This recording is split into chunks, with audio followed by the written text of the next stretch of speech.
no, allí. O sea, me tengo que parar. Voy a preguntar al doctor si se escucha bien, porque A ver. esto puede dar una... Sí.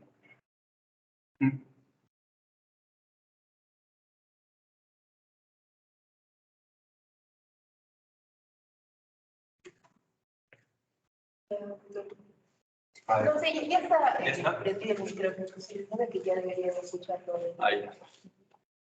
Ya. Ok. A ver, me avisas, ¿ya? Muy buenas, chicas. Vamos a probar el audio. Nos avisan si se escucha bien, por favor, o está muy bajo. Sí, sí se escucha bien. Sí se escucha bien. Listo. Esto es como que se pasa. No, también se está con el teclado. Ellos se lo manejar el micro y la cámara. A ver. Y ellos ya están viendo. Ok, ya le hicimos sentados a escuchar. Vamos a ver. Muy buenas, chicos. ¿Me escuchan? Ok, nos avisarán si nos escucha bien. Ok, muy buenas con todos. Les vamos a conversar el día de hoy acerca de la anatomía, un recuerdo anatómico, fisiológico y semiológico del área nasosinusal o otorrinolaringológico. ¿Okay? Lo primero que vamos a hablar es acerca de acerca de la anatomía.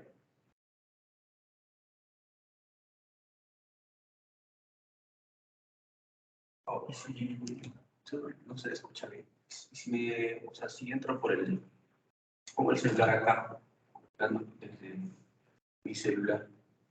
Pues se escucha bien, se escucha bien. Sí. Me siento acá. Se escucha bien. Sí, yo creo que sí, no, porque la otra clase con la doctora también le hicimos así. Y si no, yo también estoy grabando audio para subirlo después. Ya.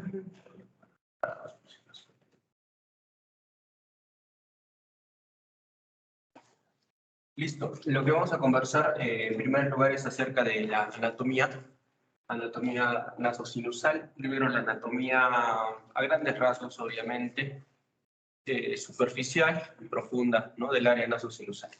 Primero, la nariz está compuesta superficialmente de 4 capas. Tenemos superficialmente lo más elevado del tejido subcutáneo superficial adiposo. Tenemos las 4 capas, el tejido subcutáneo superficial, que es el adiposo, el más superficial de todos. Después tenemos donde está la grasita, se puede decir, a este nivel, donde va a ser el área más engrosada, se podría decir, en la punta nasal. Debajo de esto tenemos el área...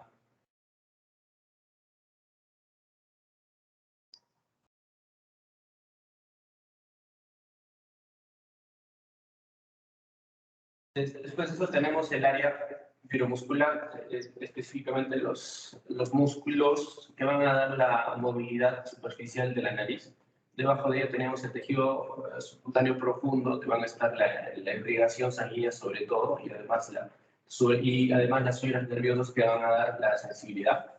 Después de ello tenemos el periósteo y el pericondrio, que van a envolver las estructuras óseas y cartilaginosas respectivamente. Listo, recordemos que el periósteo y pericondrio van a ser la principal fuente de nutrición de estas estructuras. La mayor cantidad de glándulas sebáceas van a estar más dadas en la punta y en las alas nasales, y generalmente va a ser lo que va a dar la forma de la punta a la nariz, ¿no? Más glándulas sebáceas, una punta nasal más gruesa, ¿ok? La musculatura. Vamos a hablar de la musculatura superficial. En primer lugar tenemos la musculatura piramidal, el músculo prócer o procerus, ¿no? O músculo piramidal, ¿no? Que es el músculo que se encarga de la elevación de la nariz. Y bueno, cuando arrugamos la frente se marca en esa zona, ¿no? En la zona del rhinium, como vamos a ver. Después tenemos el músculo depresor del septo. Es ese músculo es el músculo en el cual se va, al momento de hacer los gestos, por ejemplo, al sonreír, al enseñar los dientes, va a hacer que la columela es la parte, lo que apunto acá en el puntero se mira en la pantalla. Sí, doctor. Ok. Sí, sí. Ok. Entonces, cuando gesticulamos, cuando sonreímos, cuando reímos, este músculo va a hacer que la columela, la parte anterior, la parte más anterior septonasal, la columela, se va a venir hacia arriba, ¿listo? Y va a hacer que la punta nasal caiga hacia abajo, ¿no? Deprime el septo y la punta nasal, a la vez se expande las narinas durante la inspiración profunda. Tenemos el elevador del labio superior, que como su nombre lo dice, nos ayuda a elevar el labio superior, bueno, y a la vez también bajar la punta nasal. Y el elevador del labio nasal, que más que elevar la realidad, lo que va a hacer es ensanchar la nariz, ensanchando las alas, ¿ok? Más que elevar. Además tenemos hay una musculatura específica alar, ¿no? Las fibras musculares transversas se van a dar el cierre de la nariz y las alares que van a dar la dilatación de la nariz. Después viene siempre al momento de hablar de esqueleto nasal, lo vamos a dividir en tres partes, ¿no? El tercio superior, tercio medio y tercio inferior. El tercio superior va a estar dado principalmente por los huesos propios nasales. El tercio medio va a estar dado principalmente por los cartílagos laterales superiores. Y el tercio inferior va a estar dado por los cartílagos laterales inferiores, ¿no? Entonces, huesos propios nasales, tercio superior, cartílagos laterales superiores o triangulares, es el tercio medio, y el tercio inferior, los cartílagos laterales inferiores o alares mayores. Nos vemos la pirámide ósea, principalmente compone el tercio superior. Vamos a ver en el borde, a este nivel, haciendo un corte, digamos, transversal a esta zona, vamos a ver que hacia arriba tenemos los huesos propios nasales, hacia la base tenemos al medio el proceso alveolar, proceso o cresta, ¿no? Alveolar, que es una excrescencia que proviene del hueso maxilar. ¿Listo? Y a los laterales tenemos las apófisis frontales del hueso maxilar, como vemos acá. Entonces, la pirámide ósea está compuesta principalmente por el hueso propio nasal y a los laterales las apófisis frontales del hueso maxilar. Y vamos a tener la estructura o el esqueleto cartilaginoso, como ya habíamos mencionado. Esta es el área más importante, se puede decir, de la respiración nasal. Debajo de estos cartílagos, de los cartílagos triangulares o cartílagos laterales superiores, se va a encontrar lo que llamamos la válvula nasal. La válvula nasal, si le queremos decir interna, la válvula nasal es el área de mayor resistencia al paso del aire en la vía respiratoria en términos generales. ¿Ok? En este caso, podemos hablar de la vía respiratoria superior. Entonces, vienen los cartílagos laterales superiores o triangulares, los cartílagos laterales inferiores o alares mayores, la parte superior del septum cartilaginoso, que está en el mismo dorso de la nariz, que a los costados es donde se van a insertar o pegar los cartílagos triangulares o laterales superiores. Y además tenemos unos cartílagos accesorios, o también llamados sesamoideos, generalmente ubicados por sobre el ala nasal y por debajo del cartílago triangular. ¿Listo?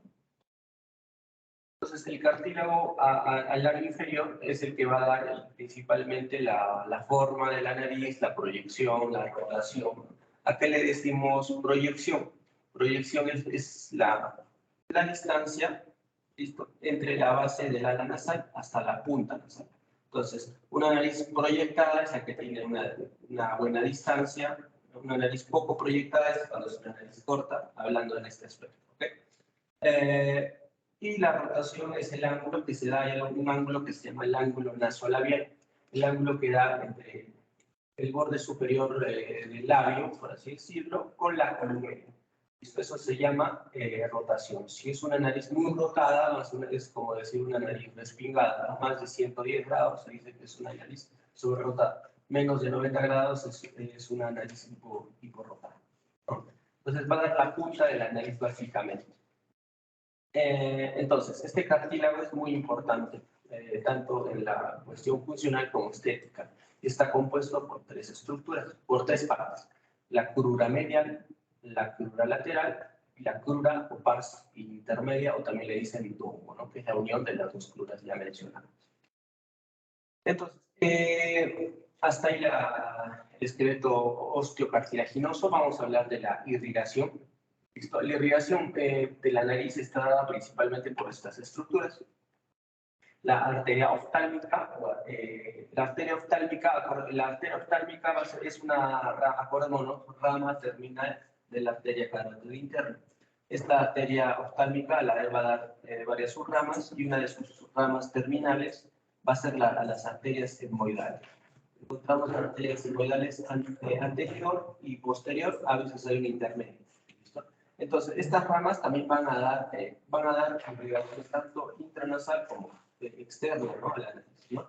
La rama oftálmica, también de ahí va a salir una rama que va, de la rama oftálmica también va a salir una rama que va a dar a la arteria central de la retina. Eso es importante, porque ahora les voy a decir por qué.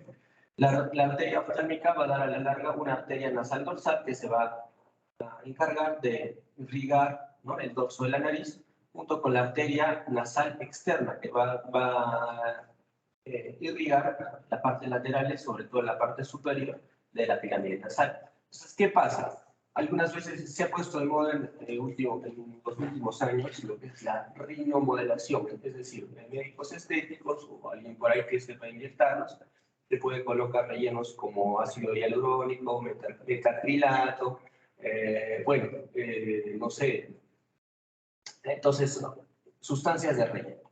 Se ha dado el caso, y he visto algunos, en el que colocan la aguja y justo por mala suerte fue a dar a la arteria nasal dorsal. Entonces, ¿qué pasa? Digamos, el ácido hialurónico, por la presión que hacemos al infiltrar con la jeringa, va a llegar hasta atrás, va a llegar hasta la rama oftálmica, y si por mala suerte llega a dar a la rama central de la retina, este paciente queda en amaurosis, que hemos visto algunos casos. ¿Listo?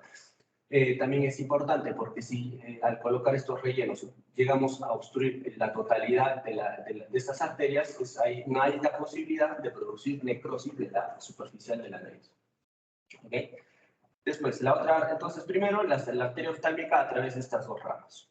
Segundo, la arteria facial. La arteria facial va a venir por debajo y va a dar dos ramas principales: la arteria angular, ¿listo?, y la arteria labial superior. Después vamos a tener la arteria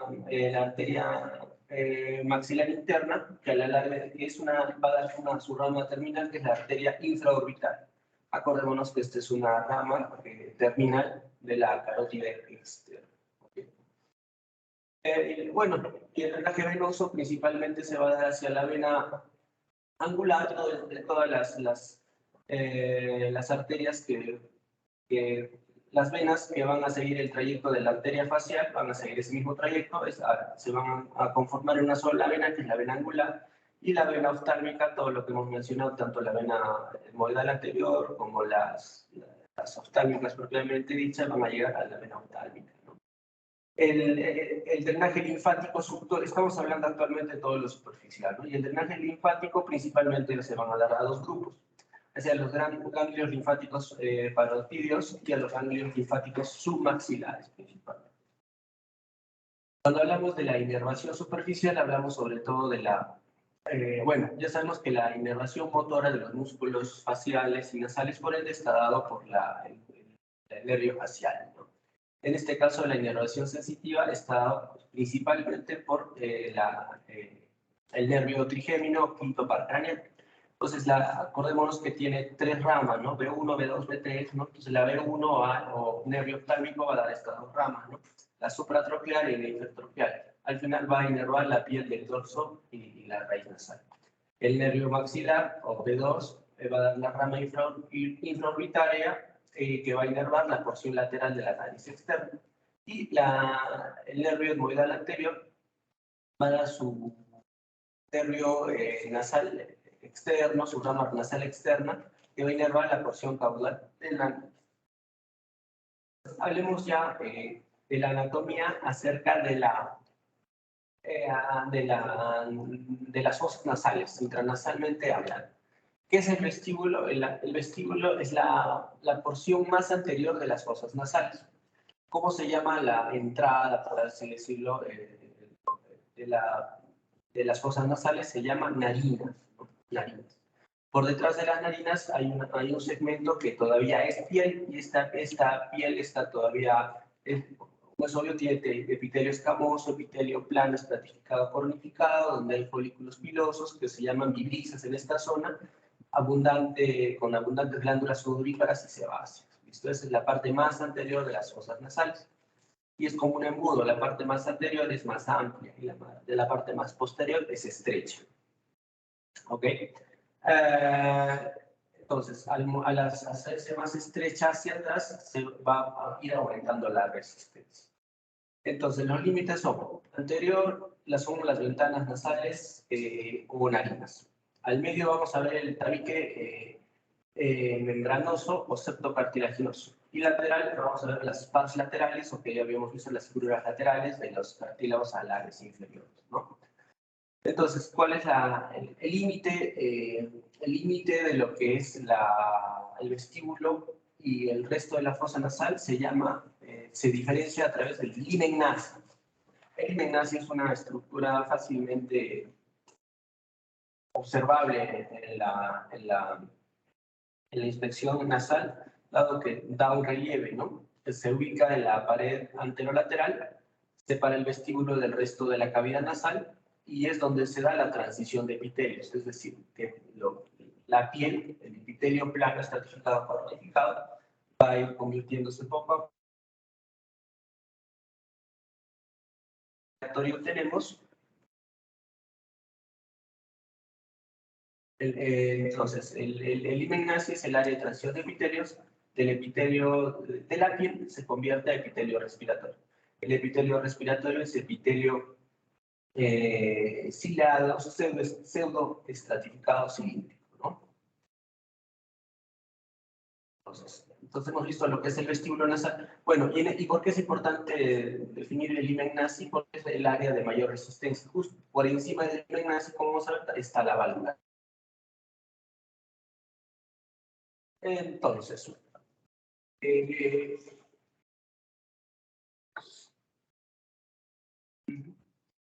entonces,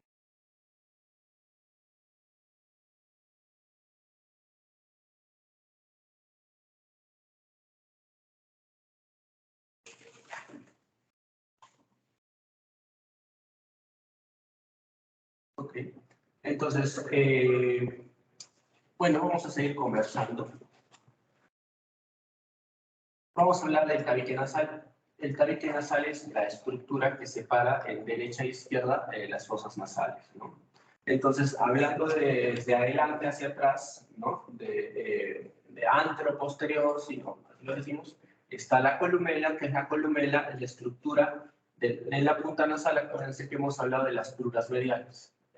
La columela es la unión, ¿no? de ambas cruras mediales de los dos cartílagos al medio, ¿no? Es la parte más anterior del septum nasal. Luego de eso llega a dar lo que es el septo membranoso. El septo membranoso es una estructura del tabique en la que no hay cartílago. Después de ello tenemos el cartílago septal o cartílago cuadrangular. Este cartílago cuadrangular va a ir hacia atrás y llega un momento en el que se convierte en hueso. Hacia arriba vamos a tener la lámina perpendicular del etmoides, una porción laminar del hueso etmoides que va a dar parte del tabique óseo, y hacia abajo el vómer, ¿no? El vómer que también va a dar parte del tabique óseo. ¿Listo? Después vienen las crestas nasales, maxilares y palatinas. En el piso donde se une el cartílago cuadrangular o cartílago septal, la porción ósea donde se inserta Esta estructura se llama cresta maxilar porque es una excrescencia del hueso maxilar. Y hacia atrás el hueso palatino también va a dar su excrescencia, por eso se llama cresta palatina. Es donde se va a insertar el vómero. ¿Ok?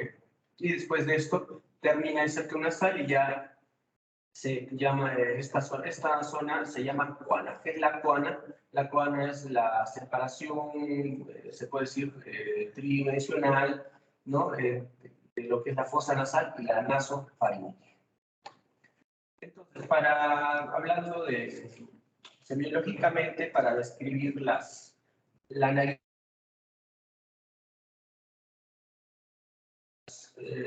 vamos las áreas de Kotle. Estas áreas de Kotle, las áreas de Kotle, entonces las vamos a dividir en 5 partes. La parte 1, que es el área vestibular, la 2 valvular, ¿listo? Entonces el vestibular es lo que hemos hablado, el vestíbulo, bien. Después viene la parte 2, que es la valvular, ¿listo? Se puede decir que es después del himen nasal.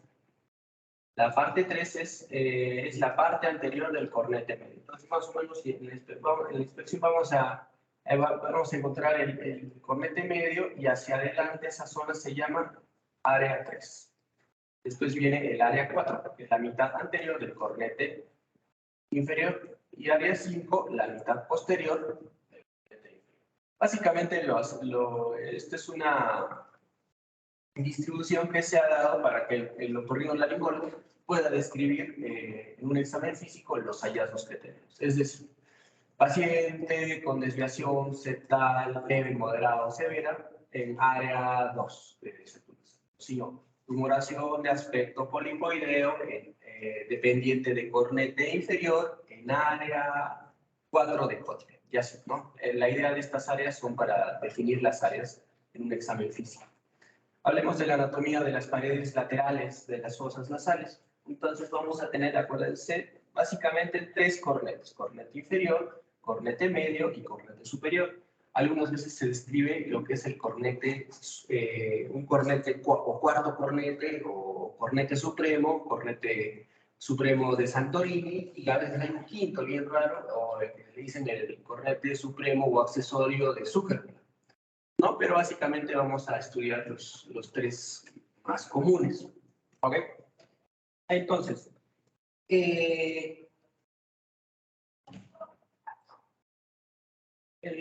los cornetes, el cornete inferior en sí, o concha inferior, es un hueso independiente. Es un hueso independiente que simplemente se va a adherir al hueso palatino y al hueso maxilar. ¿Listo? Es una estructura ósea.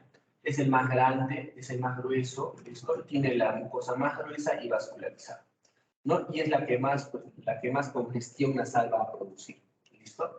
Entonces, todo lo que está por debajo del cornete inferior y sobre el piso de la fosa nasal se llama meato inferior.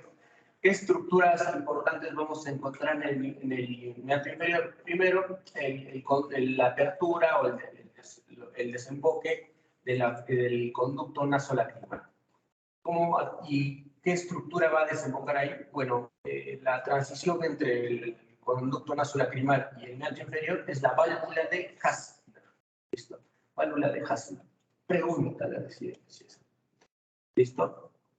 ¿Qué otra estructura podemos ubicar acá? Principalmente en área 2, hay una zona muy delgada que divide, ¿no? O separa la fosa nasal del seno maxilar, que es la zona más delgada, donde se hace la punción y lavado de los senos maxilares. Eso se llama el área de Zuckerberg, ¿no? Es un área que tiene, digamos que la separación ósea es muy delgada, casi comparable a una cascarilla de huevo, ¿no? Entonces, donde usamos como acceso, por ejemplo, para hacer una punción y lavado del seno maxilar. El cornete medio, ¿no? Entonces, el cornete medio está por encima del cornete inferior. Este hueso es dependiente, es parte del hueso etmoides, cubierto por mucosa, ¿no? Va de superior a inferior y de inferior a posterior, ¿no? hay una porción del cornete medio que decimos concha bulosa, que es una porción neumatizada generalmente ubicada en la cabeza del cornete medio, y a veces se continúa generalmente y tiene conexión con las celdillas del seno etmoidal, tanto anterior como posterior. ¿Okay? Entonces, ¿cómo se llama la estructura entre el espacio entre el cornete medio y el cornete inferior? Se llama meato medio. ¿Listo? Y en el meato medio tenemos estructuras importantes. Pregunta, ¿cómo se llama la celdilla etmoidal más anterior y superior de todas? La más anterior específicamente, el Ager más, es una celdilla etmoidal. ¿Listo? Ok. Entonces, en el meato medio vamos a tener estructuras muy importantes. ¿Listo? Entonces, acá van a desembocar algunas estructuras. Como vemos en imágenes, ojalá las logremos ver bien, tenemos esta estructura que estoy señalando acá, se llama apófisis fusiforme. Y por detrás tenemos un infundiblo llamado la hiato semilunar, un hueco, por así decirlo. Y posteriormente tenemos algo que se llama la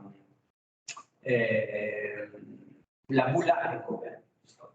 Entonces, la bula etmoidal es una celdilla que está dentro de las celdillas del seno etmoidal. Ahorita, como vamos a mencionar, el seno etmoidal es un conjunto de celdillas neumatizadas. Y la celdilla más grande, que compone principalmente el etmoides anterior, se llama bula etmoidal. Entonces, entre estas dos estructuras, la bula etmoidal y la posfusiforme, hay un hiato semilunar. ¿Y por qué es importante este hiato semilunar? Porque es donde van a drenar estructuras muy importantes. Hacia arriba, el receso frontal o receso nasofrontal, que es donde se va a aperturar el ostium del seno frontal. ¿Listo? Donde por aquí va a drenar el seno frontal y algunas celdillas del etmoides anterior. Más abajo vamos a ver que también van a drenar los senos maxilares a través del ostium del seno maxilar. Por eso esta zona es muy importante. ¿Listo? Si aparece una tumoración, una lesión en esta zona, eso podría dar una pansinusitis porque estaría obstruyendo el drenaje del seno frontal, celdillas etmoidales anteriores y del seno maxilar. ¿Okay? Por eso es muy importante. Pues ya sabemos qué estructuras drenan o están importantes. Tenemos meato medio, cornete superior. El cornete superior, como también es parte del hueso etmoides cubierto por mucosa, ¿listo? Es mucho más pequeño, ¿listo? Entonces, el espacio que está entre el cornete superior y el cornete medio se llama meato superior. ¿Y qué estructuras importantes tenemos en este meato superior? Principalmente el ostium de las celdillas etmoidales posteriores. Como ya vamos a ver, el etmoides se divide, el seno etmoidal se divide en celdillas etmoidales anteriores y celdillas etmoidales posteriores. Las celdillas etmoidales posteriores van a desembocar en el meato superior. Por detrás del cornete superior y por delante de la pared anterior del seno esfenoidal, por ahí va, en esta zona se llama receso esfenoetmoidal. Y por ahí va a drenar el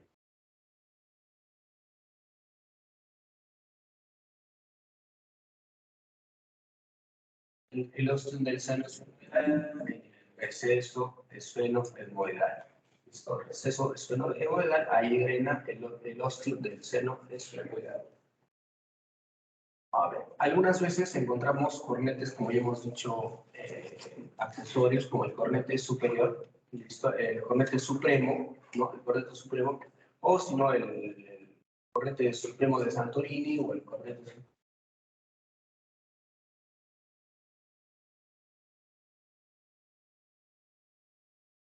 Entonces, por ejemplo, septum nasal, cornetes inferiores, cornetes medios, cornetes superiores, y vemos acá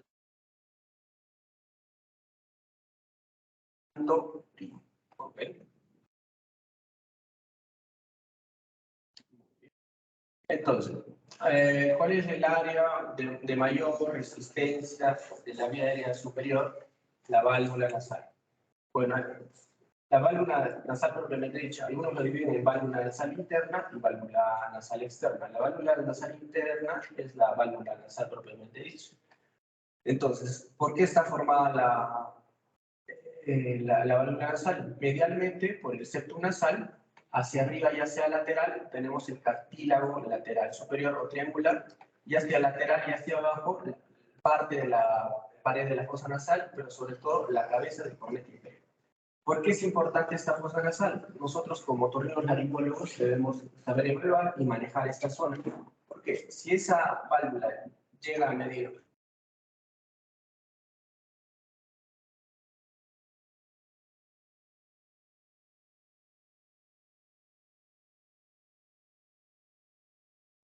si somos muy vehementes en una cirugía nasal, como una rinoplastía, por ejemplo, o como algunas personas lo hacen al momento de hacer estas cirugías, de extraer al 100%, por ejemplo, el cartílago lateral superior, obviamente va a haber un colapso de esta válvula. ¿Listo? O si no, si hacemos restricciones muy severas que pueden causar obstrucción nasal. Y para reparar esto se necesitan técnicas especiales un poco más complejas de lo usual. Entonces, por eso es importante. ¿Cuánto normalmente mide esta área? Entre 10 y 15 grados, ¿no? Se dice que menos de 10 ya da obstrucción nasal.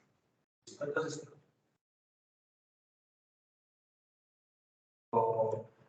así este lado, un cartílago o el cornete inferior aumenta el tamaño, todo eso va a producir a larga obstrucción nasal.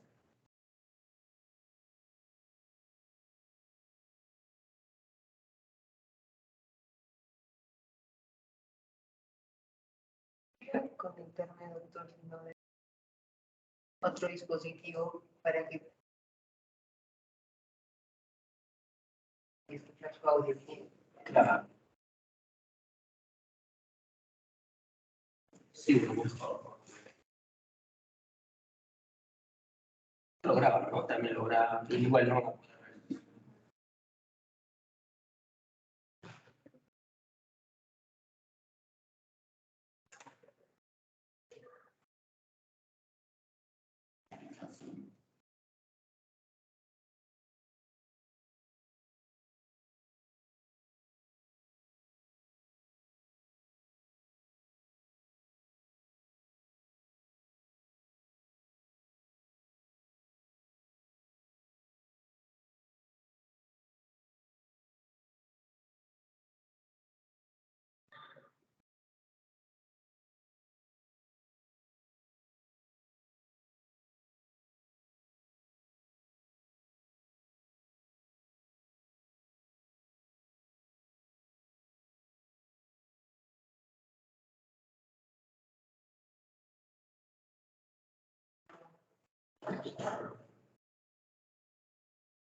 Ya. Mis compañeros están viendo y están escuchando bien. Ya. Y sin más lo pasa usted y acá ya ellos están viendo. Ah, ok. Y digo, ¿puedes confirmar si se escucha bien en el virtual, por favor? Sí, hasta ahorita sí, a ver que empieza el doctor. Ah, ok. Ok. Entonces, ¿le pongo presentación Sí, o así? como usted prefiera, si ya lo presentamos. Así es. A ver, preséntalo para que... Sí, Listo. sí. Ya, me avisa. Entonces, vamos a seguir. Mil disculpas, la señal es terrible. Vamos a continuar. Entonces, básicamente, si no sé si han escuchado bien las partes, ¿qué pueden preguntar en el examen? Algo de la anatomía de las estructuras intranasales, básico yo creo, ¿no? ¿Ok? ¿Qué les puede venir eso en cualquier examen de residencia, de exámenes del ENAMIR, ¿no? Un clásico, por eso lo toqué acá. Entonces, la válvula nasal interna, compuesta básicamente por el tabique nasal, cartílago lateral superior y cabeza del cornete inferior, el área de mayor resistencia a nivel intranasal, ¿listo? Cuando mide normalmente mide más de 15 grados este ángulo, ¿listo? Pero puede a veces reducirse a menos. Si se reduce a menos de 10 en términos generales, ya hay problemas de respiración nasal, a grandes rasgos, ¿no? Ok. Vamos a hablar acerca de la irrigación, de las estructuras intranasales, sobre todo, otro clásico dentro de las preguntas de otorrino en cualquiera de sus exámenes que van a tener. Esto básicamente para acordarnos que la irrigación de las estructuras nasosinusales están dadas principalmente por dos sistemas, el sistema de la carótida externa y el sistema de la carótida interna. El sistema de la carótida interna, principalmente, como ya habíamos mencionado, es las ramas que da al final la arteria oftálmica, ¿no? La arteria oftálmica va a dar dos ramas principales, la arteria etmoidal anterior y la arteria etmoidal posterior. Algunas veces encontramos una etmoidal intermedia, ¿no? Entonces, estas arterias, si bien se originan en la órbita del ojo, van a atravesar a través de la base del cráneo, a la base del cráneo, ¿listo? Van a atravesar hacia la base del cráneo, por el piso de la base del cráneo y van a entrar a las fosas nasales, ¿ok?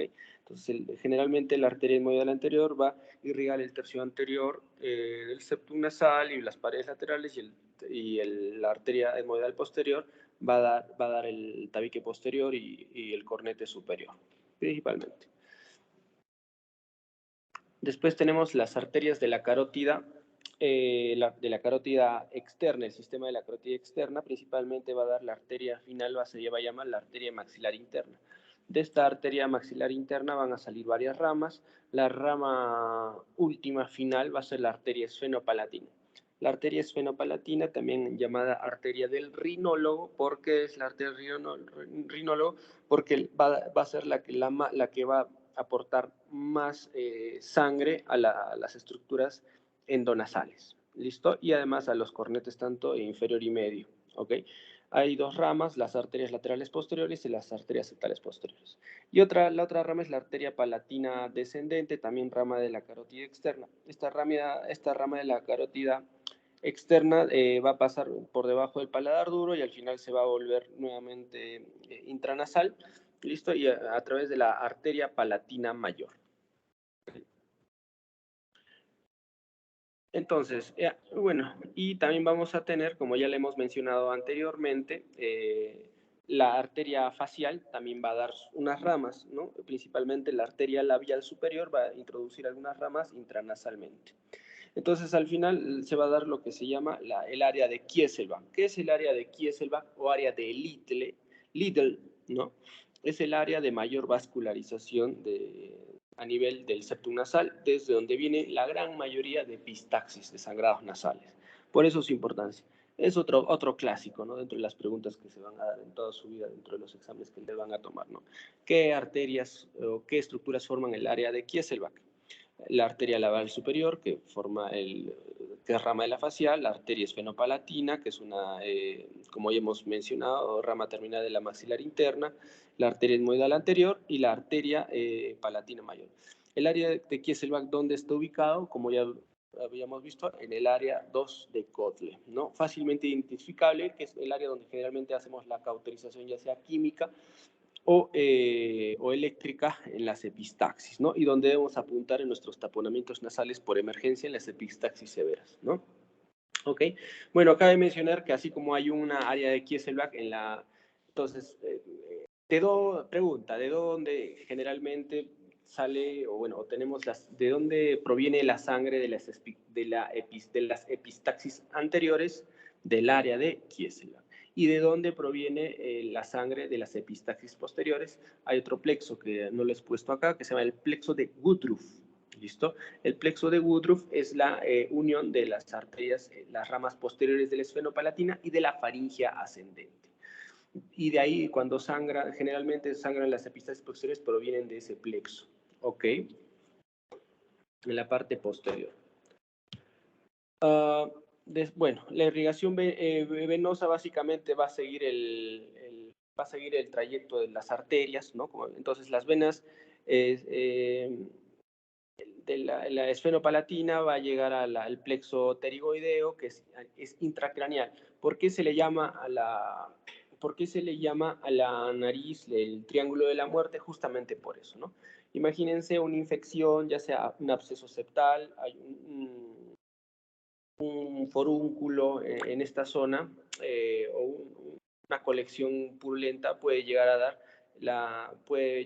dar trombos sépticos hasta el plexo pterigoideo, que es intracraneal, y de ahí la infección extenderse hasta hacer incluso abscesos intracraneales. Hace algunos años se presentó el siguiente caso aquí en Arequipa, ¿no? Paciente posoperado de septoplastía que tuvo un absceso septal después de una septoplastía simple. Sí, el absceso lamentablemente se complicó y llegó a dar una infección intracraneal, el paciente falleció. Entonces puede dar, por eso es importante cuidar esta zona. Las venas etmoidales hacia la vena oftálmica superior, el plexo, bueno, y también tenemos las venas que van a seguir el trayecto de la vena facial. Y el drenaje linfático, la parte anterior de la nariz va a llegar hacia los linfáticos de la piel, los ganglios cervicales profundos, los plexos faringios y ganglios retrofaringios. Entonces, lo que hemos mencionado, el área aquí es todo la mucosa intranasal y la área donde está irrigada bien generalmente el septum nasal se llama la la mucosa de esta zona se llama la pituitaria, ¿no? Tenemos la pituitaria roja y la pituitaria amarilla. Roja es todo lo que hemos descrito. La olfatoria es donde va a ir el epitelio. La amarilla va a ser donde va el epitelio nervioso, el olfatorio principalmente. El bulbo olfatorio está ubicado por encima de la lámina cribiforme y va a través de las fenestras de la lámina cribiforme, van a bajar hacia el techo de las fosas nasales, en el área que se llama justamente fosas olfatorias, en el techo de la fosa nasal, va a estar este epitelio olfatorio. ¿Listo?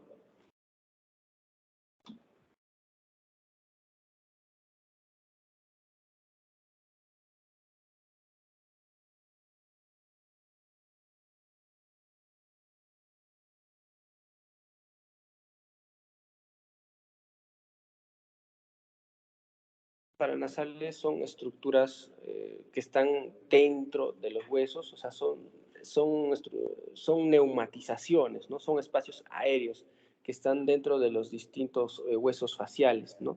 Tenemos los senos maxilares que están justo en el hueso maxilar, son neumatizaciones. Tenemos los senos frontales, que son neumatizaciones justo en el hueso frontal. las neumatizaciones de las celdillas etmoidales que ya hemos ido mencionando, que principalmente, como pueden evidenciar, están básicamente en la base, por debajo de la base del cráneo, ¿listo? Y al final tenemos los senos esfenoidales, ¿no? Que también están en la base de cráneo, justo por encima de la nasofaringe o justo por encima del techo de la nasofaringe. ¿Cómo se llama el techo de la nasofaringe? Cabo. Encima del cabo está el seno esfenoidal, ¿listo? Y por encima del seno esfenoidal, como podemos ver, está la hipófisis, ¿ok? Entonces, esa hipófisis, entonces, ¿por qué es importante esta estructura? Porque también el otorrino puede abordar cirugías transnasales o transepto esfenoidales, ¿listo? Para alcanzar la hipófisis, por ejemplo, por un tumor, por un macroadenoma hipofisiario, por ejemplo, ¿ok? Entonces, básicamente es eso. Muy bien. Entonces, estas estructuras esfenoidales las podemos ver. Pregunta, ¿cuál es el examen por excelencia para evaluar las estructuras nasosinusales? La tomografía. Entonces, en las tomografías podemos evaluar todas estas estructuras que hemos mencionado. Por ejemplo, aquí en el asterisco amarillo, que vemos con la estrellita, ¿no? Vemos el cornete medio, ¿listo? El cornete medio que está neumatizado. Lo que señala la flecha es la apófisis unciforme, que también está neumatizado. Luego los cornetes inferiores, los cornetes medios, alrededor de los cornetes medios tenemos esas celdillas, son las celdillas etmoidales, ¿listo? Tenemos los senos maxilares, tenemos las estructuras, ¿no? La lámina cribiforme, ¿listo? Que son esas hendiduras en el techo donde se ubica el bulbo olfatorio, ¿ok? Y así sucesivamente. Entonces, embriología nasosinusal para tener una idea, básicamente para acordarnos, ¿no? ¿Cuándo comienza el desarrollo de las fosas nasales? A la 4ª semana de gestación, con la aparición de las placodas nasales, ¿no? Estas placodas nasales son estructuras que van a aparecer a la 4ª semana. A la 5ª semana, estas placodas nasales, que al inicio son abultadas, se van a invaginar. Se van a invaginar y a los laterales de las placodas van a aparecer los procesos nasolaterales y nasomediales, ¿listo? Y van a dar lugar a esa hendidura, va a dar lugar a los sacos nasales primitivos, ¿listo? Entonces, a la 6ª semana va a haber la unión de estas prominencias nasales mediales entre sí, ¿listo? Y la separación hasta la 6ª semana, ¿no? de gestación de las fosas nasales primitivas y de la cavidad oral primitiva se llama membrana buconasal. Entonces, ¿a qué edad se rompe esta membrana? A la 6ª semana de gestación. Entonces, ¿por qué tomo esto? Porque es otra pregunta clásica, ¿no? Otra pregunta clásica, datos básicos. Entonces, el desarrollo de los senos,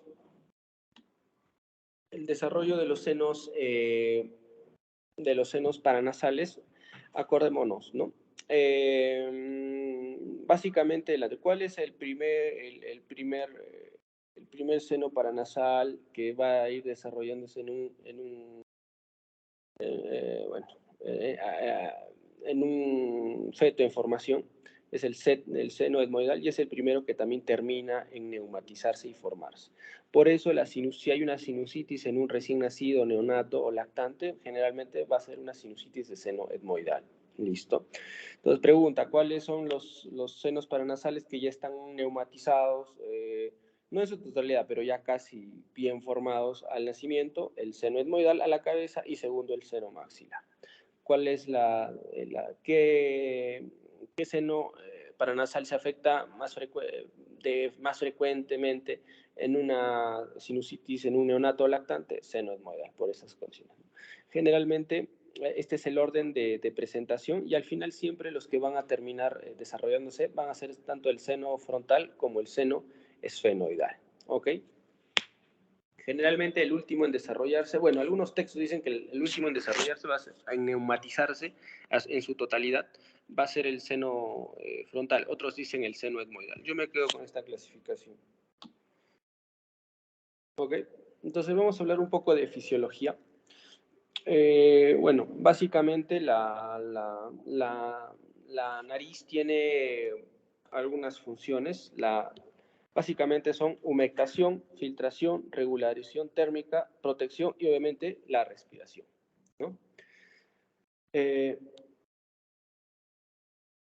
Entonces, vamos a ver, bueno, en este gráfico podemos ver que las zonas que están, los puntos negros más gruesos es donde va a haber mayor ventilación, por así decirlo, más cantidad o más de aire, ¿no? Al respirar. O sea, es decir, al inicio de la fosa nasal, ¿listo? En la parte más anterior. Llega más hacia posterior y como el flujo que era laminar, es decir, recto, listo, va a chocar contra las estructuras intranasales, sobre todo los cornetes, sobre todo el cornete inferior, el cornete medio, y el flujo se va a volver turbulento. Este flujo turbulento va a ayudar a que todo el aire que respiramos se esparza por toda la fosa nasal para que la mucosa de la fosa nasal cumpla sus funciones.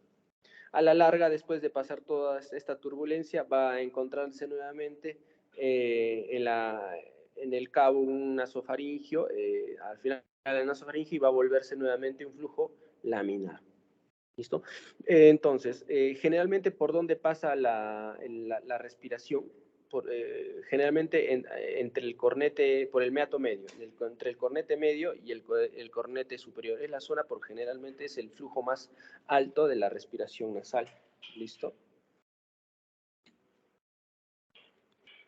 Entonces, la mucosa nasal, una es la respiratoria, después están las otras funciones, como la humectación, ¿no? Vamos a hablar acerca de la filtración y el barrido mucociliar. Como hemos visto anteriormente, en la parte más anterior de la fosa nasal está el vestíbulo nasal, y en ese vestíbulo nasal es piel, como ya habíamos mencionado. Esta piel va a tener obviamente sus folículos pilosos con pelos, y estos pelos se van a llamar vibrisas. ¿Listos? ¿Para qué sirven las vibrisas?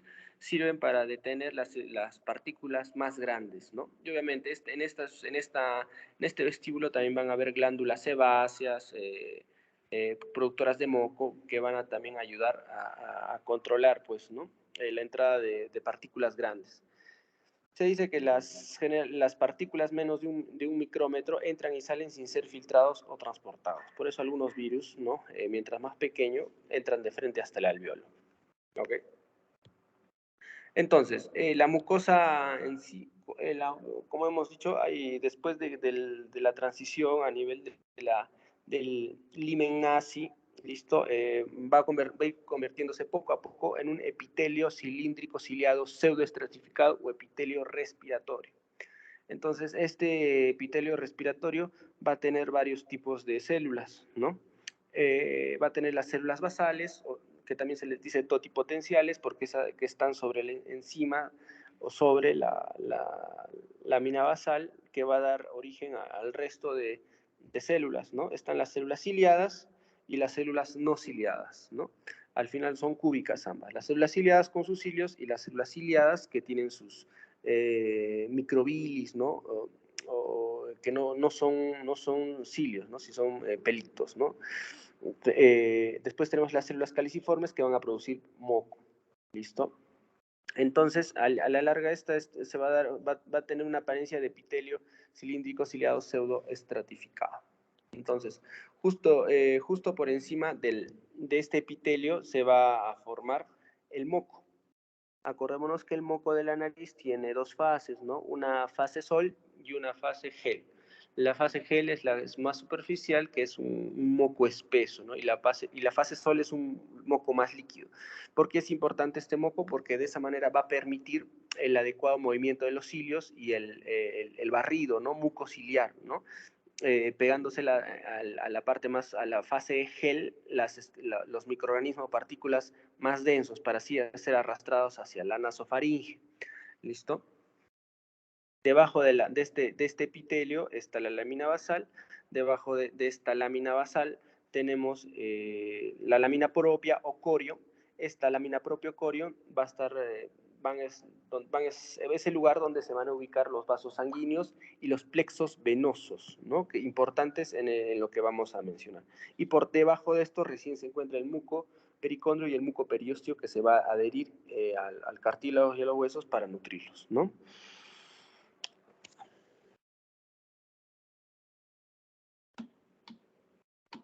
Ok, entonces los cilios encima de estas células van a estar en un corte transversal, van a tener hay una fórmula, ¿no? Que es 9 por 2 más 2, ¿no? ¿Qué significa 9 por 2? Que va a haber 9 por 2, que va a haber 9 pares, ¿no? de microtúbulos, ¿listo? 9 pares de microtúbulos o duplas externas, ¿no? No, pues 9 por 2. Después, más 2. ¿Qué significa más 2? Porque son 2 microtúbulos centrales. Estos túbulos están conectados entre sí por proteínas como la tubulina, adineína, nexinas. Al final, que van a hacer que funcione adecuadamente el barrido mucociliar.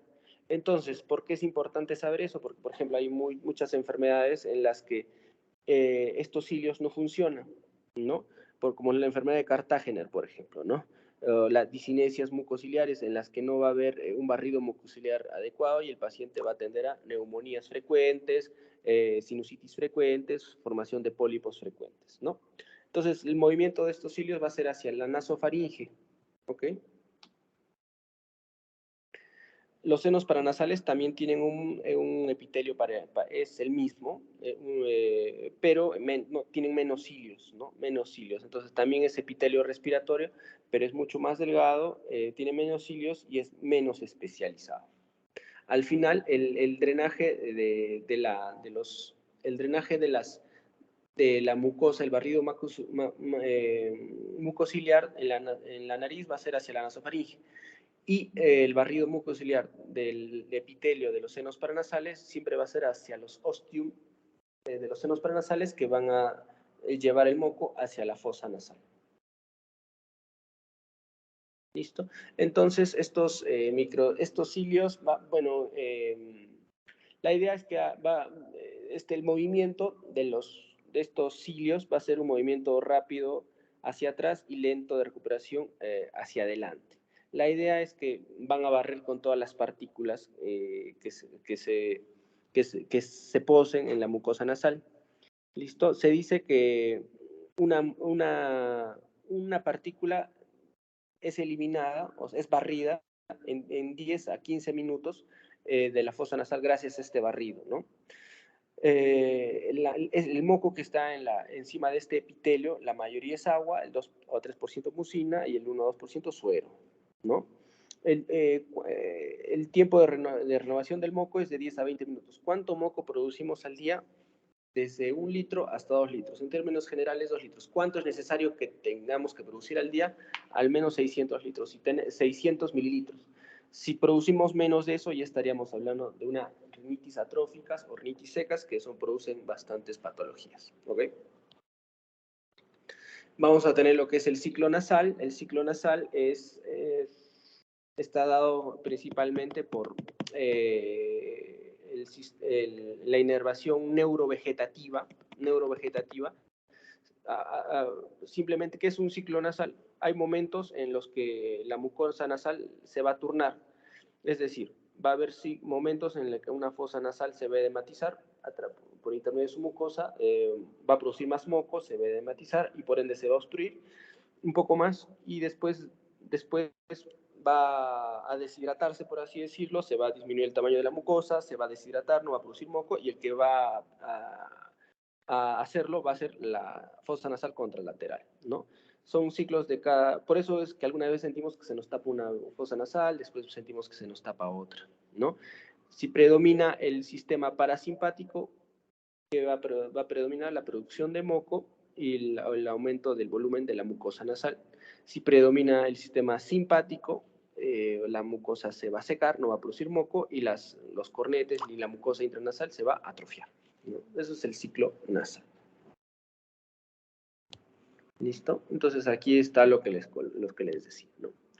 Entonces, al pasar la mucosa nasal por la nariz, también va a calentar el aire, va a calentar, listo, por toda la rica vascularización. Como habíamos dicho, debajo de la lámina basal está el corium o lámina propia de de la mucosa, y ahí están los plexos venosos y la gran vascularización endonasal, donde es el lugar donde hay más plexos venosos o dilataciones venosas o arteriales a nivel de los cornetes, sobre todo del cornete inferior. Entonces, al momento de inspirar, pues, la nariz es capaz de calentar el aire hasta 35 a 36 grados centígrados. Igual, cuando lo expiramos, el aire sale también calientito, entre 31 y 32 grados centígrados. ¿Listo? Y también va a humedecer al pasar por estas estructuras. Dice, si medimos el aire, la humedad del aire en la nasofaringe, vamos a ver que en la nasofaringe el aire está humedecido en un 79%, y a nivel más abajo en la tráquea a un 95 al 98%. Entonces, por eso es importante la mucosa nasal y cuidarla, pues, sobre todo en una cirugía nasal, por ejemplo, ¿no? Y también va a tener reacciones inmunológicas de protección, sobre todo reacciones antígeno-anticuerpo, la inmunoglobulina secretora, vamos a tener ahí bastante, que va a ayudar a la inmunidad, y también la inmunoglobulina E va a estar presente. Por eso, al momento de haber una anafilaxia, una de las partes donde más reacciona es la vía respiratoria superior, ¿no? Entonces, hablando ya de lleno en la semiología nasal, lo primero que tenemos que hacer en una inspección es observar la nariz. Todo lo que hemos mencionado. Si, por ejemplo, acá vemos una jovencita al medio, al centro, vamos a evaluar lo que es la pirámide nasal. ¿Listo? Entonces vemos si es una laterorrinea o nariz torcida dependiente de tercio superior, tercio medio o tercio inferior, porque depende de qué tercio esté la laterorrinea o nariz torcida, el tratamiento. En este caso, la jovencita del medio del centro es una laterorrinea del tercio medio. Tratamiento: una septorrinoplastia reconstructiva, básicamente, que se va a corregir con osteotomías, es decir, romper el hueso y recolocarlo. Eso significa. ¿Listo? Vemos en la parte, aquí están haciendo la maniobra de Kotle, que es la maniobra de Kotle, en la que, para ver la porción caudal del tabique nasal, levantamos hacia arriba con el dedo índice o el dedo pulgar para ver el tercio caudal. Como vemos, en este caso está desviado el tabique caudalmente hacia el lado izquierdo, que nos ayuda para una posible septoplastia. Podemos ayudar a esta maniobra para evaluar la dificultad respiratoria nasal. Además de hacer esta maniobra, tensamos la parte lateral de la nariz a nivel de los cachetes, y con esta maniobra más, y si vemos que nuestra respiración mejora, quiere decir que este paciente podría mejorar la respiración si se le hace un tratamiento de válvula nasal también. ¿Listo? Entonces, por ese motivo también que los futbolistas, ¿no?, utilizan esos aparatitos como pega-pega para levantar esas zonas. Debemos mirar la punta nasal, porque también la válvula nasal puede estar, después de una cirugía de una rinoplastía mal hecha, puede haber obstrucción nasal, dependiente de la válvula nasal externa, como vemos en las imágenes, colapso de las alas nasales inferiores. Lo que vemos, hay una nariz en silla de montar. Vemos el paciente que tiene esa cánula binasal, que ha habido seguramente por algún traumatismo o algún motivo, ha habido lesión severa del cartílago cuadrangular del septo nasal, y por ende un colapso de la válvula nasal y una nariz sencilla de montar. Tratamiento reconstructivo necesita, o una rinoplastía muy severa, en la que vemos, ¿no?, al medio y al centro. Entonces, primero la inspección para identificar las áreas, ¿no? Entonces, la nariz tiene varias partes, ¿no?, que ya son más de especialidad, ¿no? El radix, que es la unión de la parte más deprimida de la base nasal, la unión del hueso frontal con el hueso propio nasal, radix. El rinion, que viene después del radix, que generalmente es donde está la jiba nasal, y así. Todas esas estructuras las podemos ver, pero más que todo es de uso de la especialidad. Entonces, ¿de qué más podemos hallar? Por ejemplo, para descartar una sinusitis, podemos hacer lo que es una transiluminación sinusal. Por ejemplo, en este paciente lo que se está colocando una linterna por debajo del reborde orbitario superior. ¿Listo? ¿Para qué? Para iluminar lo más posible el hueso, el seno frontal. Si vemos que no se ilumina comparado con el otro, podríamos estar hablando de que hay una sinusitis del seno frontal. También tenemos en el costado, están colocando la linterna sobre la parte del maxilar superior. Entonces, si vemos a través de la boca que se ilumina adecuadamente, sería un seno maxilar neumatizado. Si no se ilumina adecuadamente, podríamos pensar en una sinusitis del seno maxilar o un pólipo, tumoración, ¿no? Entonces, eso nos sirve para la evaluación. Al momento de la, bueno, eso lo que es la inspección, al momento de la palpación y de la inspección, tenemos que evaluar estos puntos de dolorosos, se puede decir, ¿no? O, cuando hay una patología nasosinusal, puede dar dolores referidos. Por eso en otorrino siempre preguntamos si hay dolores faciales, ¿no? Porque muchas patologías se reflejan en dolores faciales, principalmente estos dos. El punto de Ewing es el punto ubicado, que digamos es la unión del canto interno del ojo con la nariz. Lo presionamos y nos puede dar dolor, ¿no? Nos puede estar hablando de un problema inflamatorio a nivel nasosinusal, no necesariamente en ese lugar, ¿no? Y el punto de Grunwald, que es generalmente por debajo del arco ciliar. Entonces, a la rinoscopía anterior, ¿qué es la rinoscopía anterior? Es la evaluación con un espéculo. Hay varios tipos de espéculo. El más famoso espéculo de Killian para ver las fosas nasales, ¿listo? Ayudado de un frontoluz o si no un espejo frontal, ¿no? Ahora se usan los frontoluces. En los niños no utilizamos este aparato, sino si son muy pequeños, un otoscopio, en vez de meterlo al oído, lo metemos en la nariz.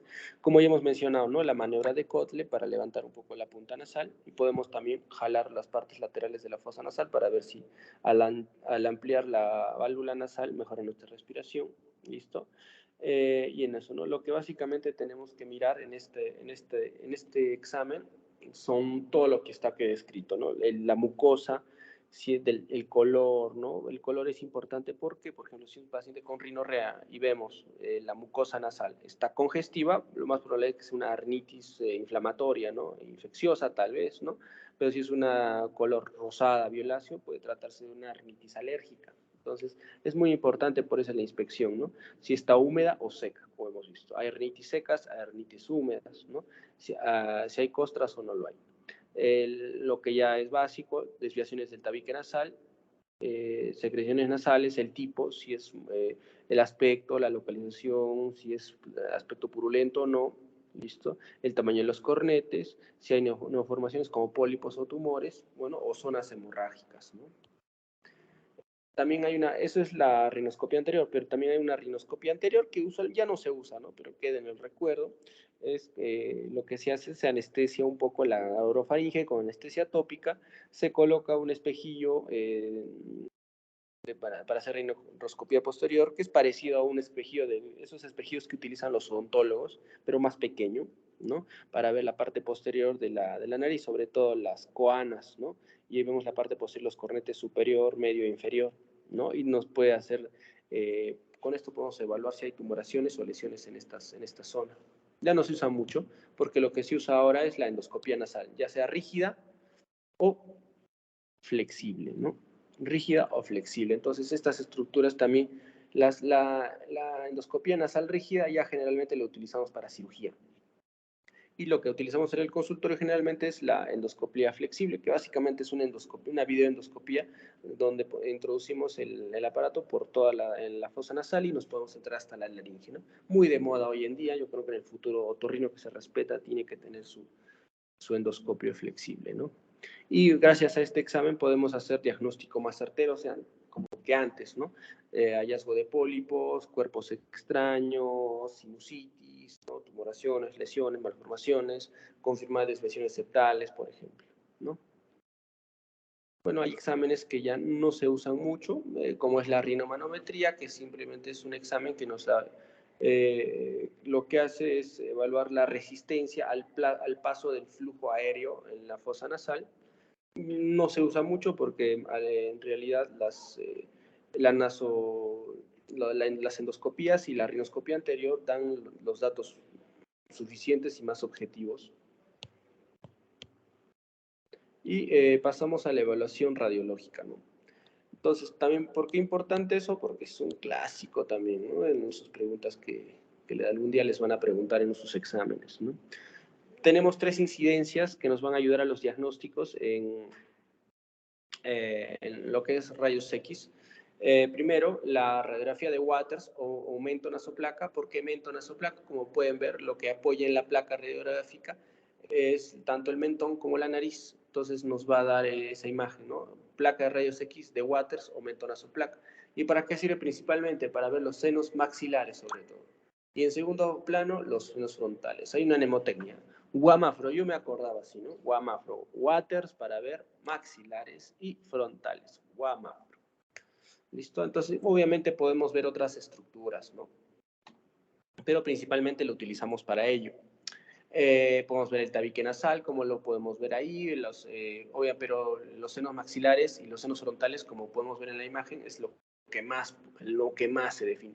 Obviamente podemos ver reborde orbitario. Obviamente viene un paciente con politraumatismo y para descartar fractura facial también podemos colocar eso porque vemos los rebordes orbitarios, el piso de la órbita, el techo de la órbita, parte de la mandíbula, ¿no? Maxilar inferior, parte mandibular de la mandíbula, la rama de la mandíbula, maxilar superior también, ¿no? El hueso cigomático, el arco cigomático, también lo podemos evaluar en estas imágenes, por eso nos ayuda mucho. Y esta es la imagen de un paciente, por ejemplo, con sinusitis de seno maxilar. Bueno, obviamente es una incidencia de Waters, de un paciente que se le ha tomado, solamente va a haber nivel hidroaéreo si lo tomamos el paciente parado, ¿no? El paciente está parado. Entonces nos sirve para ver los diagnósticos. Después la segunda placa que tenemos es la placa de rayos X de Cadwell o frontonasoplaca o posterior estricta, ¿no? ¿Para qué nos sirve principalmente? Para ver los senos etmoidales y frontales, sobre todo los senos etmoidales, como vamos a ver. ¿Por qué frontonasoplaca? Porque en la placa se va a apoyar la frente y la nariz, ¿no? O Cadwell. Cafet, para ver K de Cadwell, F de frontal, E de etmoidales, ¿no? Entonces, vamos viendo, vemos en los senos frontales, los senos etmoidales son estos aquellos que vemos medial a las órbitas y lateral a los huesos propios nasales. Todo eso son las celdillas etmoidales. Por encima vemos los senos frontales, pero también podemos ver parte de los senos maxilares, no tan bien definido como la placa de rayos X de Waters, pero vamos viendo. También podemos ver con esta placa el tamaño de los cornetes y podemos definir si su componente es más óseo o mucoso también, ¿no? Entonces, nos sirve bastante. Listo, entonces, por ejemplo, en esta imagen vemos una imagen de una pansinusitis, ¿no? ¿Por qué pansinusitis? Cuando son 3 o más senos paranasales los afectados, se define como pansinusitis. En este caso vemos el seno frontal está velado, frontal del lado derecho, las celdillas etmoidales derechas y el seno maxilar del lado derecho, ¿no? Entonces nos ayuda bastante a definir unas pansinusitis. Probablemente hay un pólipo, una tumoración, algo que obstruye el drenaje en el hiato semilunar que habíamos mencionado, ¿no? Por eso se da a nivel de esta patología. Y la patología de los rayos X laterales para ver principalmente seno frontal, senos esfenoidal y maxilares. Y en sí tiene muchos más usos, como podemos ver en la imagen que estamos viendo, incluso en nasofaringe para ver o descartar si hay hipertrofia adenoidea o no. ¿Listo? Entonces, después vemos la tomografía helicoidal multicorte. ¿Cuál es el examen por excelencia para evaluar la patología inflamatoria nasosinusal? O si no, para evaluar las estructuras óseas en los senos paranasales, la tomografía. ¿Okay? Con la tomografía podemos ver las estructuras nasosinales, los cornetes inferiores, el cornete medio, las celdillas etmoidales, seno frontal, seno esfenoidal. Todo se nos dibuja adecuadamente en una tomografía, que es el examen por excelencia y vemos bien definido todas las estructuras. Generalmente, ¿no? Tumoraciones que invaden que producen osteolisis o invaden hueso, pensar en un cáncer siempre, ¿no? Si pensamos en un cáncer o una tumoración bien vascularizada, pensar siempre en una tomografía con contraste. La resonancia magnética, en general, ¿cuándo la pedimos? Cuando pensamos o hay sospecha, ¿listo? O hay sospecha de la resonancia magnética cuando hay sospecha de que involucran a partes blandas, principalmente intracranealmente, ¿no? Por ejemplo, acá vemos una imagen de un estesioneuroblastoma que no solo está en nariz, que está invadiendo base de cráneo y, bueno, obviamente esto proviene del bulbo olfatorio y está afectando intracranealmente también. Para eso, básicamente, vamos a pedir una resonancia magnética, cuando aparentemente hay compromiso de partes blandas, en este caso intracranealmente a nivel intracerebral. ¿Listo? Entonces vemos acá. Entonces, en la evaluación de un paciente siempre vamos a ver, vamos a preguntar por molestias clave, como la principal molestia en otorrinolaringología es la obstrucción nasal. ¿Qué es la obstrucción nasal? Es la sensación de hipoventilación pulmonar de un individuo en reposo, respirando exclusivamente por la nariz. Esa es la definición de obstrucción nasal. Si el paciente cierra la boca y empieza a respirar y siente que no respira bien esa asfixia, eso significa obstrucción nasal. ¿Listo? Y obviamente tenemos que preguntar por los grupos etarios, ¿no? Acuérdanos, un recién nacido, su respiración es 100% nasal.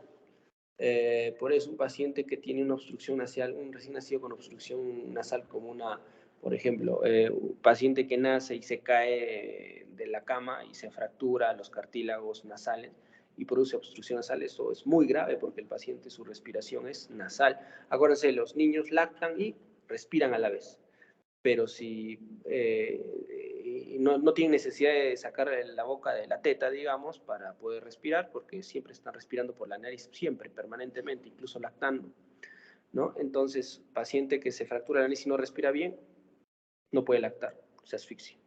Así, igual, como una estrechez de coanas, ¿no? O agenesia de coanas puede producir eso. Por eso es una emergencia, ¿no?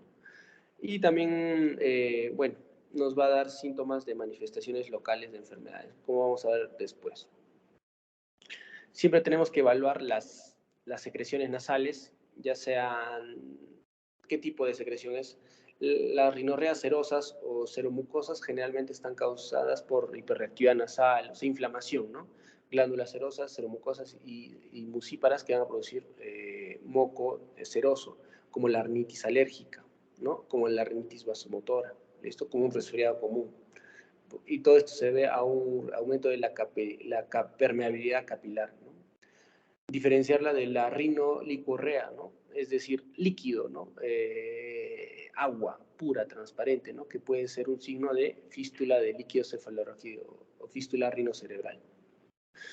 Y si queremos, agarramos ese líquido, le tomamos una muestra, lo llevamos al laboratorio y vemos que la glucosa es menos de la mitad de lo que es en el suero sanguíneo de ese paciente. Así lo comprobamos. ¿Listo? Puede haber rinoreas mucopurulentes que nos indican infección o sanguinolentas. ¿Listo? También hay pacientes que no producen moco. Es una secreción nasal por atrofia nasal o rinitis seca, ¿no? Como es la ocena, ¿no? La rinitis atrófica, ¿no? Como vamos a ir viendo poco a poco. El estornudo es un reflejo que tiene como vía eferente el trigémino y los nervios olfatorios y como vía eferente el nervio vago e intercostales y frénico. La idea básicamente del estornudo es de protección, así como lo es la tos, ¿no? Así como la tos. Eliminar un cuerpo extraño o eliminar pues, partículas, ¿no? Y obviamente puede darse más cuando hay hiperreactividad nasal, como una rinitis inflamatoria, por ejemplo. El prurito nasal también hay que tratar de evaluarlo en el examen físico. Si hay cefalalgia, ¿qué es una cefalalgia? Es un dolor difuso en la región frontoorbitaria, en los ojos generalmente, entre los ojos. O sea, en términos generales se refiere a un dolor de cabeza, pero que no es producido por una patología de la cabeza, sino es una patología nasal, ¿no? Eso se llama cefalalgia rinógena, ¿no? Y puede haber mecánicas, por ejemplo, un tabique que es tan desviado que contacta con el cornete inferior del otro lado. Aparte de la obstrucción, produce cefalea y generalmente cefalalgia, los puntos de Ewing que habíamos mencionado, ¿no?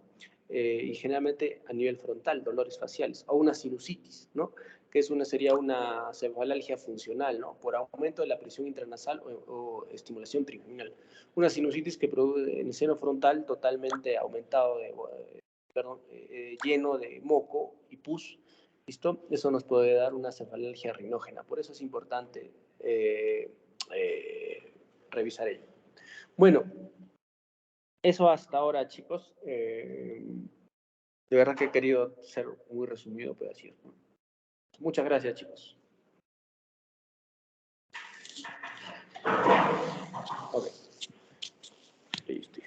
Muchas gracias, doctor. He dejado por si acaso Gracias. acá las llaves. Muchas gracias.